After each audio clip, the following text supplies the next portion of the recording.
I am Jim Collison, and this is Gallup's Call to Coach, recorded on January 12th, 2023.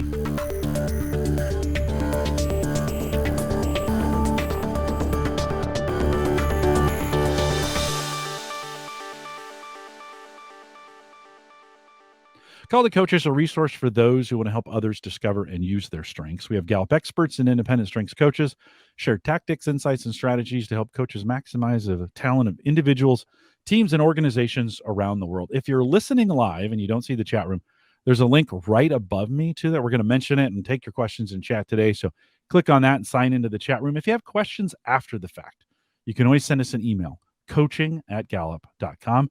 Don't forget to subscribe to to Call to Coach on your favorite podcast app or right there on YouTube. It's just over there in the corner, so you never miss an episode. Ryan Wolf is our host today. Ryan is a well-being lead here at Gallup. And Ryan, always great to be with you. Welcome back to Call to Coach. Yeah, great to be here as a guest, Jim. Certainly am excited to get to chat about this topic that I get to operate in, and it's a pleasure to be here. Your role has certainly changed in our organization over the last 5 years as we spent a lot of time on the physical well-being side of things together. You have now kind of become an overall well-being lead. One, tell us your top 5, and then tell us how those fit maybe a little bit into your new or expanded or hmm more focused role at Gallup. Yeah, that's great. So discipline, achiever, futuristic, activator, and harmony. So I've kind of got all of the domains represented in there, but really I like to get things organized and done. So I'm really thinking about how can we internally get all of our well-being initiatives really super succinct and organized, and that's challenging because well-being is such a big topic and it's diverse in all of its elements and how we all interpret well-being. So I'm trying to kind of help create borders, but also at the same time make sure that we're inclusive of everything that is important to everyone's lives. Yeah, and it's a gigantic topic. In the 30 or 35 minutes we're Yeah. going to be here together, we're talking about well-being, foundations, and strengths and engagement. And you and I have spent a bunch of time talking and thinking about this together. It seems to be one of the conversations we always default back to just when we're sitting around talking Yeah. to each other, which Yeah. is super fun. We really think, and in a lot of the thinking that I do around these topics, I see them as these pillars. These pillars to strengths and engagement don't happen without well-being, and vice versa with the others. They all kind of tie together, and it shouldn't be, and can't, I don't think, can be thought separately.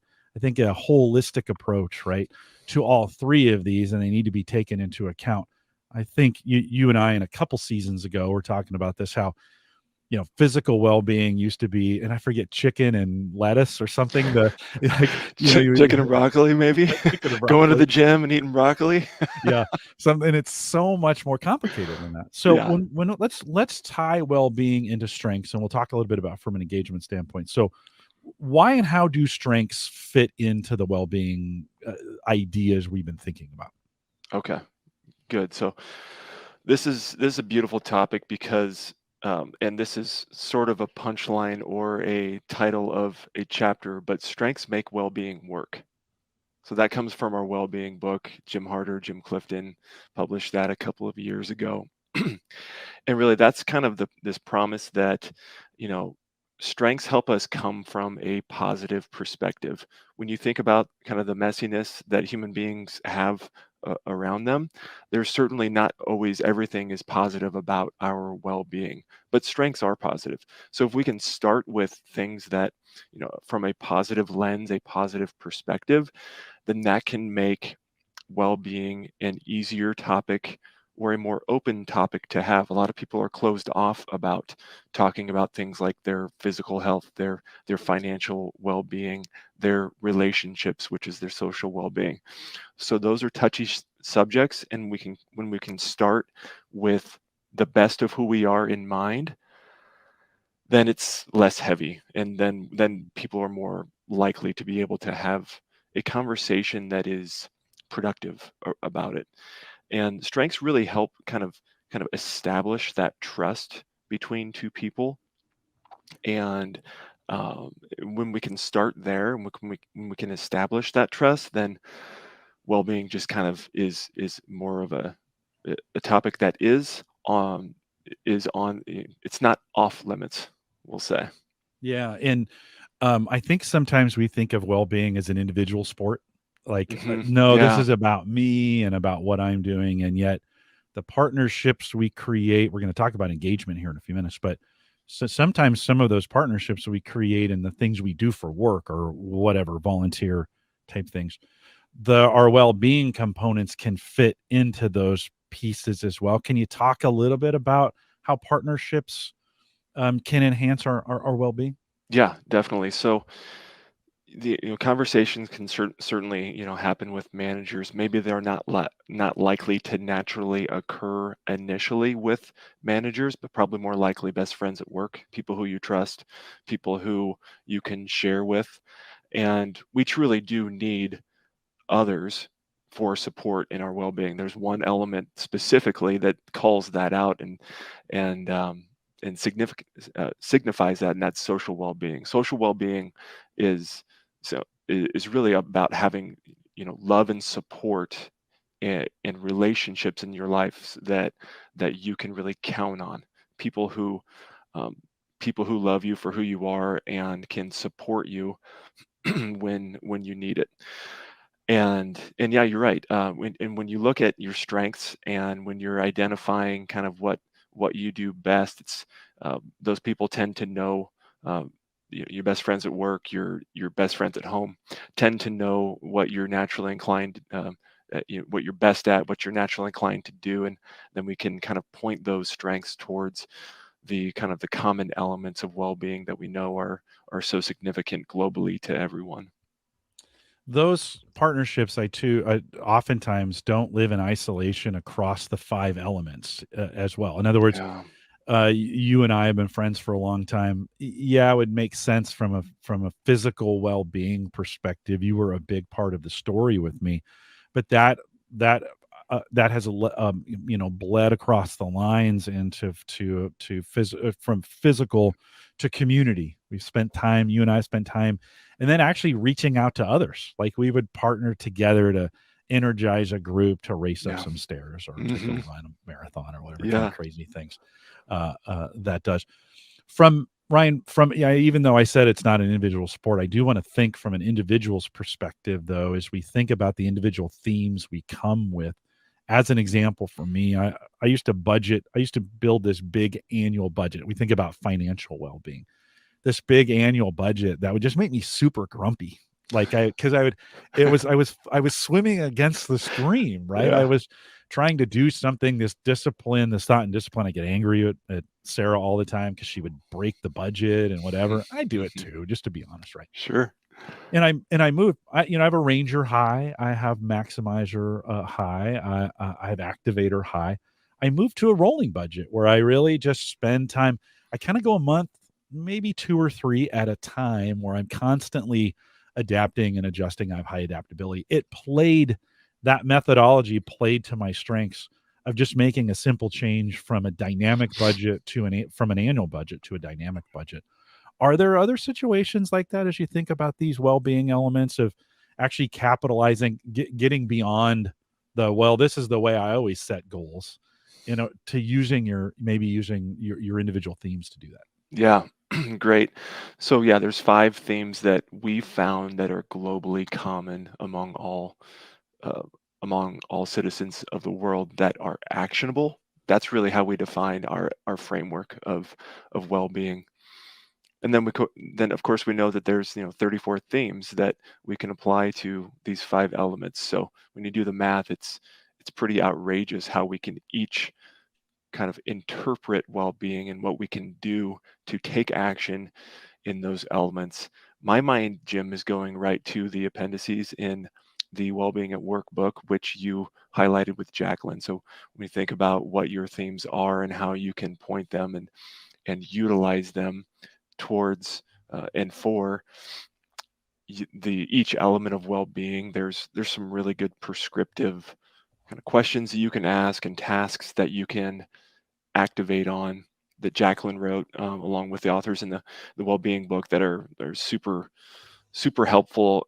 Of course, you dove into them really deep with her over the course of the last year, which I think that's a really powerful resource. If you're thinking about this topic and you get excited about it here today, and you want extra resources or just ways to learn more about it, that's a good place to explore. And I'll remind those individuals that's all season 1 of the Clifton Strengths podcast. Jacqueline and I get together by theme and talk about these, and maybe a good way to wrap up this section on strengths is we cover each of the individual themes from appendix 1 in the back of the book. So it seems like that was a million years ago, but that was just last year. And so if you want to dive in, if you haven't listened to season 1 of the Clifton Strengths podcast, we kind of cover that as well. Okay, I think that makes good sense for a lot of people, especially we have a lot of strengths coaches who listen. They're kind of going, yeah, okay, I get it. Strengths, well-being. What about engagement? As we think Hmm. about that, that may be a little more of a new area or a different thought as we think about engagement. How does that impact well-being? Yeah. So the beautiful thing is we've got so much data on this to kind of correlate the two sciences, and really the three sciences and practices. And we found that organizations who are really highly engaged, so kind of that top quartile or decile of engagement, those organizations are also really thriving at a high rate. And thriving is that term we use to describe those who are scoring really high in well-being evaluation. When we conduct the well-being index, Cantor's ladder, and we kind of dive into each of those 5 elements and ask questions that have been validated globally, then we find that those organizations, teams, and people who are really highly engaged are much more likely to be um, thriving within their lives. So that's really good to see. With career well-being, that's kind of a foundation that we can start with when we talk about kind of the blending of engagement and well-being, and how could I even bring up the idea of well-being or the topic of wellness and health. And a really natural place for us to start with is career well-being, is kind of that foundation that the other elements can then kind of branch out to. And um, strengths as well. We're talking a lot of times when we're talking about strengths, it's for that career element. Certainly, um, it applies directly to the others, but the first natural conversation can be with career. Um, yeah, I think, so like people who are just engaged, they're also kind of like with strengths. They're a little more open to having conversations about their well-being and what's going on with their lives. They're already very committed to the organization. They're enthusiastic about their work, their manager, their leadership. So it's more natural for them and more trusting for them to be able to open up and have conversations about well-being, kind of life outside of work that impacts life inside of work, that's so important to work. Yeah, I often think about a healthy situation between a manager and an employee in the 5 coaching conversations as we think about that and checking in on a regular basis and taking care of their development and those pieces that we think in those conversations happening. Ryan, as you think about our Q12 assessment, which is an easy way to manage and measure employee engagement, as you think about those 12 elements, are there any of them that speak to well-being more than others?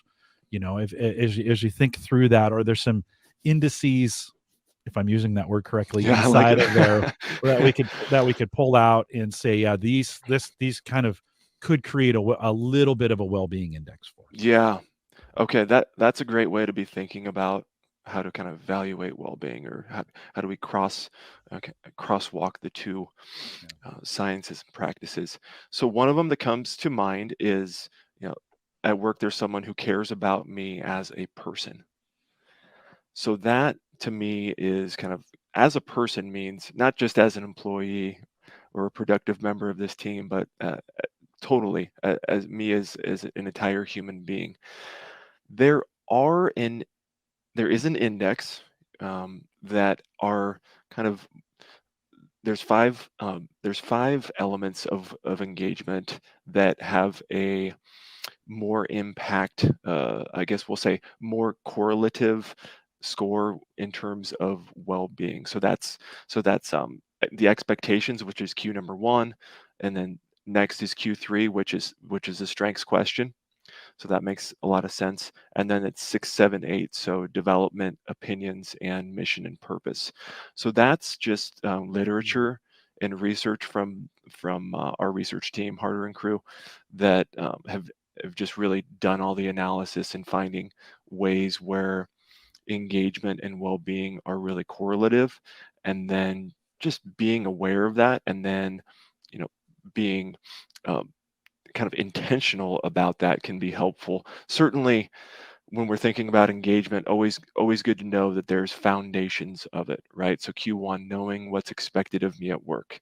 We kind of got to need to be able to address that and have a conversation about that before we can really advance within the pyramid and kind of tackle the top of it or even the middle of it. So I'd start there. Know what's expected of me at work. Only 50% of United States workers can give this a 5 out of 5. So when you think about the ambiguity that people are facing within their job or within the kind of the multiple bosses that they might feel that they have, maybe they have a direct report manager, but they also have other teams that have managers that are different from theirs. So that can be kind of one way where expectations aren't clear. And when we can really make that more clear, then there's a good chance that well-being scores can enhance as well. I love that idea of getting 2 for 1 out of the Q12. So Hmm. measuring engagement overall, and then maybe inside, we've been doing a lot of this lately, maybe inside of the Q12 is a mini well-being index. Yeah. You mentioned those 1, 3, 6, 7, and 8 that we're going to measure in our organization to say, hey, these scores, we're going to combine these scores together, and then we're going to measure them over time to see, and we're going to ask some questions around them, and we're going to be intentional about pointing that towards our well-being initiatives, whatever we're doing, whatever we've decided to do, however we're deciding to attack this, right? Hmm. And measure those over time. I love it. You kind of get 2 for 1 out of the deal Hmm. with that as well. So speaking of initiatives, let's talk a little bit about that as you think about getting inside organizations, uh, uh, getting initiatives rolling around well-being. And I joked about this just a second ago about it being about working out, chicken, and broccoli, right? As we think beyond that kind of thinking, how do we get the ball rolling inside Yeah. organizations? What's some ways to get started? Yeah. Okay. I thought of another index that could I press Yeah, pause on that yeah. question? Can Back we up, footnote it? sure. Okay. Yeah. So another index we're thinking about and hearing about, reading about a lot lately is the positive experiences index as well as the negative experiences index. So if you've read, seen, or heard about the blind spot, which is uh, John Clifton's book from last year, awesome book about those two indices and This how negative experiences have really been climbing during the last 10 years or so, while positive experiences have been just kind of flatlined. And a lot of people tend to think the kind of the Cliff Notes version, which I feel like I'm not doing justice to the book by giving in this 30-minute podcast, is that a lot of people and leaders assume that the pandemic is the reason for negative experiences and their rise during the last couple of years. But if we look back, we've been measuring it since 2006, and it's been climbing for more than 10 years. So one good thing as coaches, as strengths connoisseurs and practitioners and scholars here is we've done research comparing those. I guess we'll say it this way: those who spend extra time, so per hour, uh, per day, those who spend more time utilizing their strengths are much less likely to experience those mm, negative emotions or experiences. So those are things like sadness, anger, worry, stress, and pain. So we ask that among all employees, and we've got some good data on that. There's an article from a couple years back that you can check and just kind of maybe cite or just find for inspiration. The opposite is true as well. So for every hour that you can spend utilizing your strengths more so, then you're going to experience, or the respondents said that they experienced those positive emotions and experiences more frequently. So those are things like feeling well rested, was treated well or treated with respect. I learned something new. I laughed or smiled a lot yesterday, and I experienced a lot of high energy and enjoyment yesterday. So those are some things that I think as we think about, excuse me, as we think about why strengths are important for well-being. We've just got, sometimes that can feel like maybe a soft question, but we have some really good hard data that kind of prove why that those two are so important and correlated. Yeah, we've got that data available on our website, headofthegallup.com. And we continue to publish around that, talk about these topics available for you as well while Ryan collects himself. Okay, so Ryan, let me come back to that question again. So as we think about getting the ball rolling in an organization, in a lot of, certainly, um, this is not a topic that's new to anybody. Let's just be really clear. Most organizations have been thinking about this. Let me ask it from this perspective, though. The world's changed in the last 3 years, and we're spending a lot more time remote.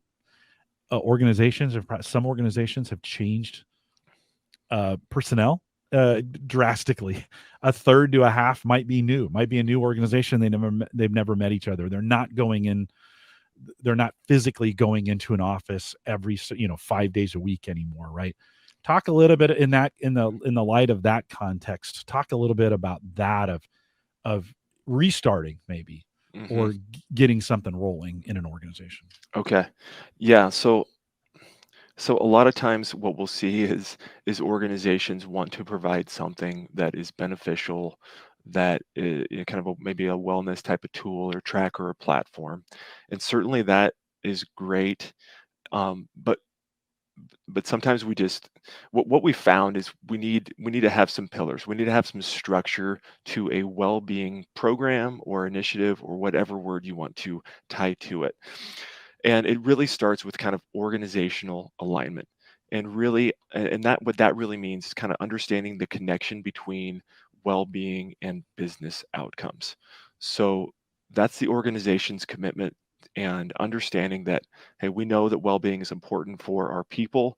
We're going to put it in our mission statement or our purpose or our value statement or somewhere that the public can see, and that we as an organization can, plant our flag in the sand there and say that well-being, we know, is important to us, to our customers, to everyone. So starting with kind of that commitment, then with kind of leadership commitment next. So really understanding that correlation between well-being and engagement. Leaders are kind of leading by example with kind of some thriving personal behaviors.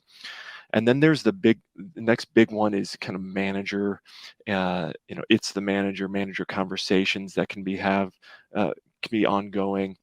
Managers are kind of skilled to be able to ask meaningful questions or give meaningful feedback, and really kind of naturally embed well-being into ongoing conversations. Mm. So those are like three pillars before we just start throwing random acts of wellness or well-being out there. I was gonna say that sounds very different than hey, let's have a company happy hour, Yeah. So or yeah. absolutely, let's do all of those things that Mhm. people want to do and that people are kind of expecting us to do, maybe, on-site gym or exercise reimbursement, or anything that's like, if top trends in wellness and well-being for the workplace. Those are important. But without those first three, there's really not support, there's not amplification, there's not commitment, and then there's just ambiguity. Can I really use these resources? Does my manager care about this? Does the leadership care? So when we can check those three boxes first, then we can have that kind of ongoing support and really smart programs, policies, and perks that we like to talk about, and things that are evidence based, things that people want to do, not things that we're expecting people to do, but but things that are, kind of scientifically backed and, interesting things that can enhance the well-being experience that we have at work. As you were listing those, there were some folks frantically looking for a pen to write this down. And even though it's recorded, just to review those really quick before we kind of move on. What are those things? And they sound a lot like building a strengths-based culture. Just to Yeah, be just it's like very similar. review those again, Ryan. Yeah, so organizational alignment is the first one. So that's really kind of understanding the connection between well-being and business outcomes, identifying well-being as a priority within the mission, the statement, the purpose statement, or the value statement, something that resides on your website, um, something that's easy to speak to. Then there's a leadership commitment. So the executives kind of really understand the correlation between well-being and engagement. They're leading by example. Some of the initiatives can come directly from them, or what they can do is those who are leading the well-being initiatives, the leaders can then amplify the support of it publicly to the organization. And then there's the manager. So everything about being skilled and having the opportunity to comfortably uh, bring up elements of well-being that are important to people in a natural way. So, Jim, if you're my boss, and the first thing, and your initiative is to talk about well-being with me, you don't want to just throw all 5 elements at me in the first meeting and say something awkward like, "So, Ryan, how's your physical well-being?" We want to like get to know this person through their strengths, through conversations about engagement, and then kind of weave that into a natural way about each of those 5 elements. Yeah, kind of comes back around to it's the manager plus engagement as we think about Yeah, knowing those pieces. And it's tough for a manager to take action on a team if the manager doesn't know the engagement level of their team, or maybe the team is thriving and struggling, asking those questions. One of the steps of building a strengths-based culture is building a community of of coaching, of strengths coaches and strengths champions is what we call that in that setup. Can that be copied or stolen from that model and brought into a well-being model where you're actively seeking out well-being coaches or well-being champions in an organization to help with this? totally. Yep. So that is highly recommended. Steal it. Don't be shameful about using that framework and finding people who really care about well-being, and really it's just finding people who care so much about others and are willing to support them and the organization as well. So that's certainly a great model to utilize.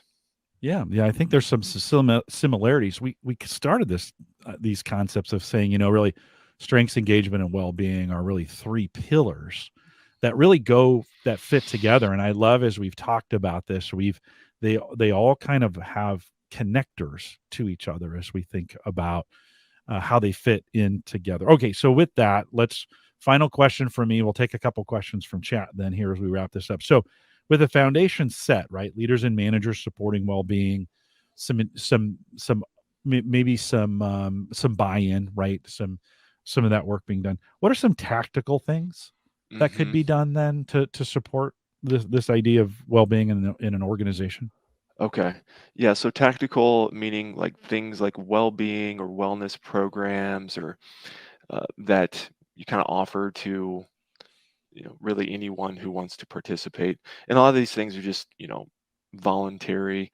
That for a while there were kind of wellness or well-being incentives that were maybe like kind of gamified well-being, um, and there I think kind of there's pluses and minuses to that, but I think what we need to do is just think about what can we offer, volunteer for people, don't require them to do these things, but just have them so we can kind of support, uh, know that they are supported and that these are valuable things. So things like EAP programs, and really just kind of supporting those and kind of taking the stigmatization out of them, having a champion for the EAP. We have an executive inside Gallup who's been a champion of our EAP program. EAP stands for Employee Assistance Program, and that's where there's kind of there's a licensed therapist or counselors who can give quick advice to people who need it. And so that's a big one, really. And then expanding the offerings to family members, spouses, domestic partners. So there's resources, when there's resources given, for example, something like exercise reimbursement. At Gallup, we exercise a fraction of anyone who wants to have a gym membership, and we offer that to family members and spouses as well. We offer a lot of financial well-being support, and this is really just for everyone. So I've just had my head in Gallup there, my kind of well-being program manager, but offering that support, whether that's classes, whether that's coaching or learning modules that can help people just kind of upskill their knowledge and encourage them to save more and just be a good uh, be smart about their budget and how they implement it at home with their spouse, Jim.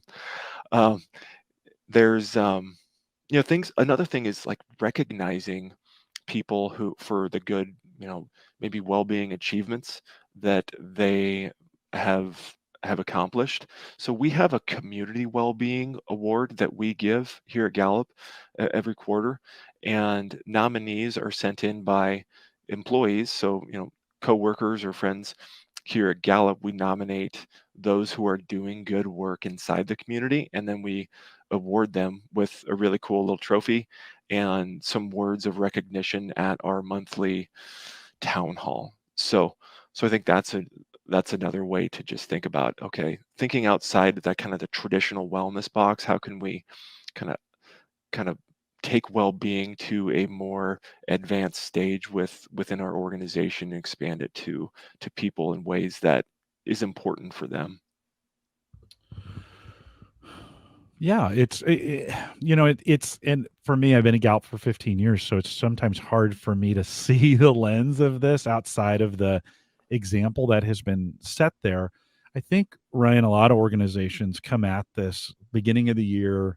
We're going to set some new things in place, and by April, they have been forgotten about, right? They best intentions, we're going to do some things, come out the gate, firing full guns blazing, and then it doesn't make it to June. How do you sustain that? Like how have we sustained? There's a lot of things that we do internally at Gallup as an organization that are offered year over year. What's the key to success of sustaining that? And then I'll ask you some questions from the chat. Okay. I'd I'd say really rely on your well-being champions and your managers, and really help to to give them the knowledge and help them be amplifiers of well-being. Certainly they're not well-being maybe they're not like well-being experts, but they're people experts, and they care so much about people, and they listen, and they know what people are thinking about, and therefore they can properly and naturally have those conversations about well-being that are ongoing and not flavor of the month and uh, it's a new year for well-being type of initiatives. Let's dig into some questions because I think there's some good ones as we get. Lisa had asked, you talked about some of those questions. That's not the one I wanted. We'll come back. At least I'll find that here in just a second. Sobhan asks, can you please give us some examples of types of evidence-based policies, programs, and perks? And maybe you just did that a second ago, but how would you answer that question? Yeah, so there's the EAP, which is a really big one, especially for mental health. So that's an important one. Um, there are, gosh, so the question was evidence-based Yeah, true. well-being initiatives. Mm-hmm. hmm Yeah, I think I think it's going to be hard to find like real good evidence-based or scientific based, but some things that I'm thinking about are maybe it could be like the evidence that you ask, like get opinions from people, ask them what they want to do, and that's probably what you should be doing. So that could be anything from like offering a quick survey. What do you want to do throughout the year? Do you want to do an online cooking class, or do you want to have a nutritionist come in and talk about things that you can uh, healthy meals that you can cook while it's winter time? Do you want to have some sort of guided meditation that we could complete together, or kind of maybe some instructions on how to create an exercise workout program, or what are the ways that you can kind of capitalize on the quantified self? There's a lot of tracking devices out there, everything from watches to gadgets. If we could have an expert talk about those, would that be of interest to you? And then you have this evidence that is coming from the opinions of those of people inside your organization. And let's remember that opinions mattering is one of those 12 elements of engagement. So then you're kind of tying the two together, well-being and engagement. Robert asked a good question. Do you award teams too, as we think about the incentives to do this? Seems that addresses well-being as well. Thinking about getting the incentives right, correct? Yeah, I think incentives a lot of times can be can kind of take away the right type of motivation for well-being. So I encourage people to think really responsibly about incentives. I have a feeling most everyone on this call will, because you care about strengths, and that gives you a pretty good chance of caring about people and incentives. If you're going to offer incentives, really think about how to do that in a way that's more like participative versus performance based. So when we think about well-being, well, physical well-being, social well-being, we're all on these different levels, and trying maybe like competing on a performance-based well-being type of incentive would not necessarily go over the best in terms of motivating people and helping them feel good about where they're at and where they're going. But certainly participating in things, yeah, there's incentives there that that are perfect. Yeah. Catherine asks a great question. She says, how do you maintain emphasis on well-being? And listen, you can insert anything, emphasis on fill in the blank through leadership transitions, because all those things during transitions, that's a struggle sometimes, right? Hmm. Your team may see a different emphasis on it. But specifically with well-being, Ryan, any thoughts on that? I think it's that first one, get it inside the board, and make sure the organization is aligned.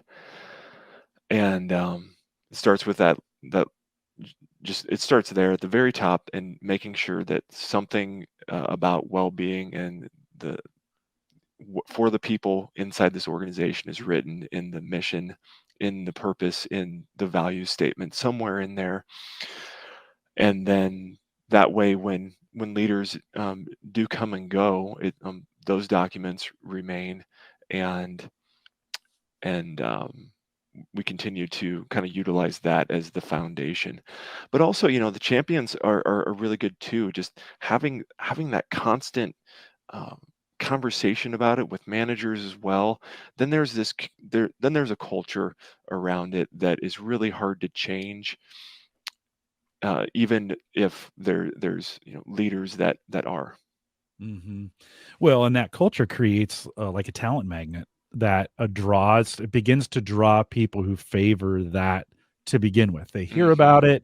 This is where you're talking about, making it public. It's on your website. You're talking about it. You're known for it. And Hmm. then it begins to attract, birds of a feather flock together, right? It begins to pull those individuals in and may make that easier. There was some questions too, a couple questions around, what if managers won't support it? What if, okay, those aren't easily answered questions that are from an organizational standpoint very, very specific to what's going on inside an organization. You may have managers dissing. This happens all the time, right? Where folks are saying, Ryan, what kind of advice, as you think about where, if you're in an organization and you've got some pockets that are rejecting Okay. this as you're thinking about it? Mm-hmm. Some thoughts on that? Mm-hmm. I'd say show them our data. This is all public data that Yeah, we've published in statistics that we've run on just the how pure business outcomes are really correlative to well-being, engagement, strengths, and it's really hard to kind of continue to refute that. But with managers, sometimes they might reject it because they're just not comfortable having conversations with people about some of these personal issues, personal elements yeah, of yeah, people. So I think you know think about some upskilling or some ways that managers can learn about these elements. We've got some questions that you can ask as a manager that are natural conversation starters, finishers, middle questions inside our appendix in Wellbeing at Work, that book that was published a couple of years ago. That's a great way to get that going. But yeah, there might be some resistance, but what you could also do is really highlight and recognize those managers who are doing it really well and have them coach the other managers or share yeah, best practices. And I think that's a good way to kind of naturally grassroots uh, yeah. uh, to go about it. As humans, we're super messy, and I always say model it, incent correctly, and be consistent, right? Continue to, because you're, and it's not gonna like a strengths rollout. Not everybody is gonna embrace it on day one, even when you give them all the data. They're gonna be like, Hmm. no, I'm not gonna believe it. Like, I'm not gonna go with this. I'm not gonna do it. That happens. That's part of the, I think that's part of the human experience sometimes, and we've got to kind of continue to model it in a way that makes sense for what we're doing and what we're time. I think I'm going to end it on this. And sorry I couldn't get to all your questions. There's some great ones out there. Brooke says, "What role does giving back?" Because I really believe in this. What role does Hmm. giving back, helping orgs or individuals to the community, play in well-being? And certainly part of our that community well-being component. But what do we know about that? And maybe this just the data would come right out of the first book that we wrote on this. Yeah. So I'll steal another line from Wellbeing at Work from Jim and Jim. Clifton and Harder is that community well-being is the difference between a good life and a great life. So understanding that kind of our natural environment and where we live is a very important part of who we are and our safety and how we kind of can live our everyday life is important, and giving people the opportunity to do that work, connecting them with what we do at Gallup is we connect with community organizations that are really in tune with what we believe in. So that's things like strengths, education, diversity, um, and connecting kind of our organization, connecting their organization to us, to end users like our employees, and giving the employees opportunities to then kind of contribute in a way that feels good is an important part of that element. So Jim, anything you want to add to that? I know you've done a lot of these as well, and anything else you want to add to it? Yeah, I think I want to close it with what Robert said. He said, I find most leaders have strengths from the executing domain. Always try to share practical advantages of working towards well being of the group. And that's a great suggestion as we were thinking about pushback, but it's also a great suggestion from what the whole thing we were talking around together of as you think of incentives based on the engagement of the individuals and their strengths. Thinking about this from a because it's never a one size fits all. If you're getting pushback in an area, it may be because it's an area you've missed. You're not addressing like, hey, what does this person need? What are they looking for in this? And we know we know that's hard. That takes some work. That takes some questioning. So Ryan, thanks for in the short time that we have. We hope we've inspired some of you. If you're an organization looking for some help in well-being, you can contact us. We can help you with that. So you can always send us an email, coaching@gallup.com. Just mention that from an organizational standpoint, we've got some things we can get the process rolling for you. Ryan, anything else? Yeah, I think I could just expand on that well-being is not something that you're going to figure out with on the first day, week, month, or year of implementation, but it will pay off in the long term. So just encourage you to just keep finding those intersections between strengths and well-being, as well as engagement and how they can expand on each other and complement. All right. With that, we'll remind everyone to take full advantage of all the resources we do have available. And you'd think this is strengths only, but we got a lot of well-being resources available on our site. You can head out to gallup.com/Clifton Strengths. Actually, there's a search bar right there. Just put well-being in, and you can see all the things we've been talking about. We update them all the time. So if you're listening to this, maybe it's 2025. I bet we have some new stuff out there that's available for you on strengths. So get out there and well-being and engagement. So get out there and check it out. For coaching, master coaching, or if you want to become a Gallup certified strengths coach, or more information on how your organization, how we can help you with this idea of well-being initiatives in your organization, send us an email, coaching@gallup.com. Don't forget to join us for the 2023, that's 2023, this June, in-person and virtual Gallup at Work Summit. Love to have you there. Get more information today, gallupatwork.com. Find us on any of the social networks by searching Clifton Strengths. Like, subscribe, do whatever you need to do to make sure you never miss an episode. Thanks for listening today. If you're listening live, stay around for a little bit of a post show. We'll go back to our audience strengths grid, talk a little bit about that. With that, we'll say goodbye, everybody.